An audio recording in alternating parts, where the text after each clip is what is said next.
Today is Thursday, June 2nd, 2011. I am Apostle W. Peters, and this is The Last Days Ministry. Thank you for tuning in and listening to part 2 of this series titled Nazi Germany and How It Relates to Today and Will Something Similar Happen?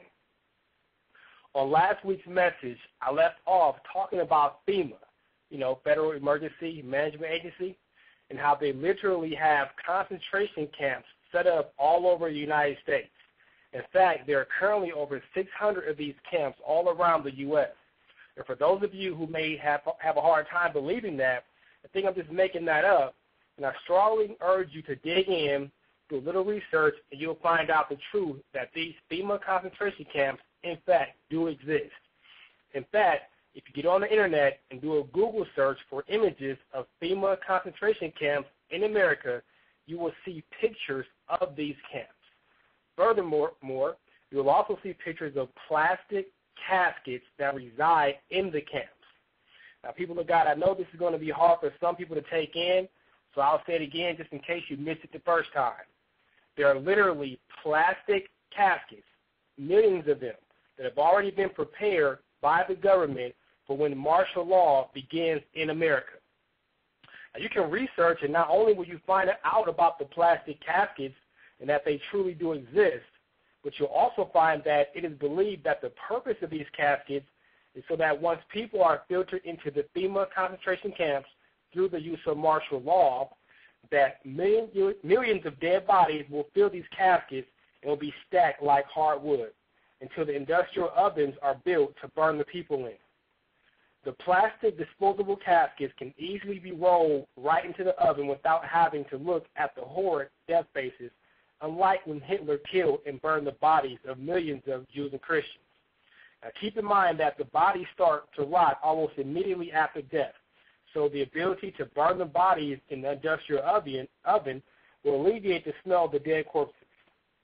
And one of the only major differences between now and when Hitler went on his murdering spree is that Hitler didn't have the plastic caskets and industrial ovens to burn people in like they do now. Instead, Hitler just stacked the bodies on top of each other and burned them out in the open. Now, during last week's message, I talked about how Hitler came in promoting peace and change in order to gain the people's trust. He then later turned on them and had masses of people exterminated. Well, my friend, we have a very similar setup here in America and around the globe. In today's world, we have leaders in government that want to gain our trust by offering change while they speak peace and security. Oh, yeah, it's true. If you turn the news on, you'll hear. In fact, Barack Obama said in his inauguration speech that he wants to bring peace and security to the American people. And you should be aware of the fact that those who speak peace and security are actually fulfilling Bible prophecy. And these leaders will be the same ones to turn on us very soon, similar to how Hitler did with the people of Germany. The Bible reads in 1 Thessalonians chapter 5, verses 2 through 4, "For you yourselves know perfectly that the day of the Lord so comes as a thief in the night. For when they say peace and safety, then sudden destruction comes upon them as labor pains upon a pregnant woman, and they shall not escape. But you, brethren, are not in darkness, so that this day should overtake you as a thief." Many of our world leaders today are promoting peace and security and are saying that is their vision for our world. But it's very important to understand that the word safety in that passage of Scripture comes from the Greek word asphalia, which means security. Therefore, reading that same Scripture with the original Greek meaning of the word safety, 1 Thessalonians chapter 5, verse 2 through 4 will read like this: "For you yourselves know perfectly that the day of the Lord so comes as a thief in the night. But when they say peace and security, then sudden destruction comes upon them as labor pains upon a pregnant woman, and they shall not escape. But you, brethren, are not in darkness, so that this day should overtake you as a thief." Did you know that on March 13th, 2009, that there was a secret closed-door meeting that took place by the U.S. House of Representatives in Washington, D.C., which discussed an imminent emergence of martial law and also that there is an imminent collapse of the U.S. government finances to occur. This is only the fourth time in U.S. history that this type of meeting has ever taken place. And according to House Rule number 17, the House of Representatives are sworn to secrecy, but some, very few, were shocked, horrified, furious, and concerned about America's future by what was revealed to them at this secret meeting that they have started to leak the information to independent news agencies around the world. Now, the mass media, as usual, said almost nothing about the meeting, which really should come as no surprise to us.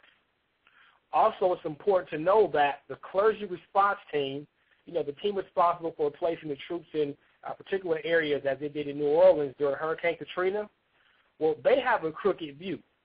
You see, they see nothing wrong with this type of control that martial law will bring to America, as they refer to Romans chapter 13, in which they declare the Lord established the military and we should obey it. Some fear that any nuclear, biological, or chemical attack on America might trigger martial law. And just to be clear on what martial law is, I'll give you a definition.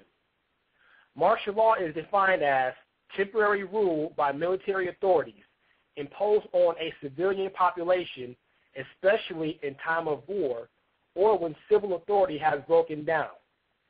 Another definition for martial law is simply the law imposed on an occupied territory by occupying military forces. In fact, U.S. Congressman Ron Paul was quoted on his website, www.dailypaul.com, in September 2008 as saying, "The fusion centers, militarized police, surveillance cameras, and a domestic military command is not enough. Even though we know that detention facilities are already in place, they now want to legalize the construction of FEMA camps on military installations using the ever-popular excuse that the facilities are for the purposes of a national emergency.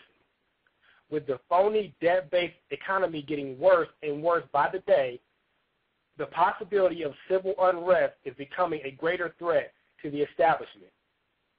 One need only look at Iceland, Greece, and other nations for what might happen in the United States next." Now, folks, whether you want to believe it or not, martial law is coming to America.